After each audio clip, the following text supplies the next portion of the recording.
Boker Tov à tous. Dans la Mishnah numéro 13, on nous dit que il avait l'habitude de dire celui qui veut se faire un nom le perd, celui qui n'accroît pas ses connaissances les oublie, et que celui qui n'étudie pas mérite la mort, celui qui se sert de la couronne de la Torah disparaît.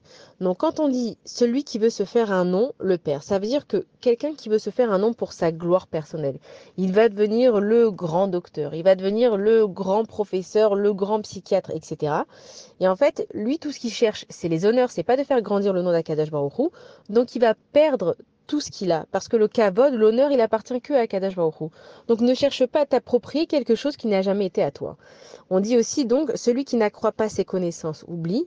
C'est que dans notre vie, il faut constamment apprendre, sinon on oublie. Il faut sans arrêt répéter et répéter. Et c'est d'ailleurs pour ça que tous les ans, on finit la Torah et on la recommence depuis des millénaires, depuis des années, parce qu'il faut tout le temps revenir dessus.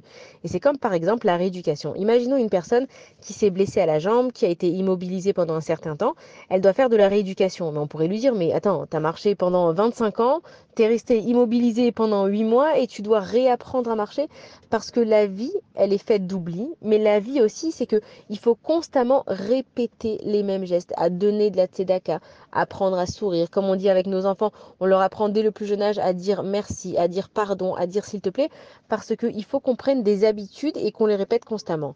Et en dernier, on dit, celui qui se sert de la couronne de la Torah disparaît. Ça veut dire que, en fait, si grâce à la Torah, ok, tu vas obtenir un certain privilège, un certain travail, et que, en fait, si tu en tires profit, tu vas tout perdre jusqu'à disparaître. Et donc, on raconte dans la Gemara de Sanhedrin, on dit que le chameau, il voulait des grandes cornes et on lui a coupé les oreilles. Ça veut dire qu'en fait, le chameau, il a regardé les animaux qui étaient plus petits que lui et il a vu que ces animaux-là, ils avaient des plus grandes oreilles que lui. Donc, lui, il est venu se plaindre à Kadash Baruch Hu, il a dit, fais-moi des oreilles aussi grandes. Et qu'est-ce qui s'est passé? Eh ben, on lui a coupé les oreilles. Ça veut dire que dans la vie, toi, tu as ce que tu as. Ne va pas chercher ailleurs.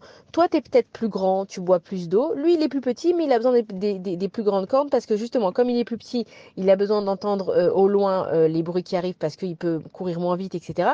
Ça veut dire que chaque chose dans ce monde, elle a une raison d'être. Si toi, t'es petit, lui, il est grand. Si toi, tu as cette voiture, si lui, il a cette maison, si lui, il est dans ce pays, si lui, il a cette femme, si lui, il a ses enfants, si lui, il a cette peau, si elle... Peu importe. Chaque chose dans la vie, elle est à sa place. Et on dit Ezeu Achir à sa mère Bechelko, celui qui est heureux, c'est celui qui est heureux de son lot. C'est-à-dire que quand tu as compris dans la vie que Akadosh Baruch Hu, il te donne exactement ce que tu dois avoir et que ce qui est à toi, tu as une sécurité qu'elle restera à toi, donc tu peux être satisfait de ce que tu as et tu n'as pas peur justement de disparaître. Bonne journée à tous.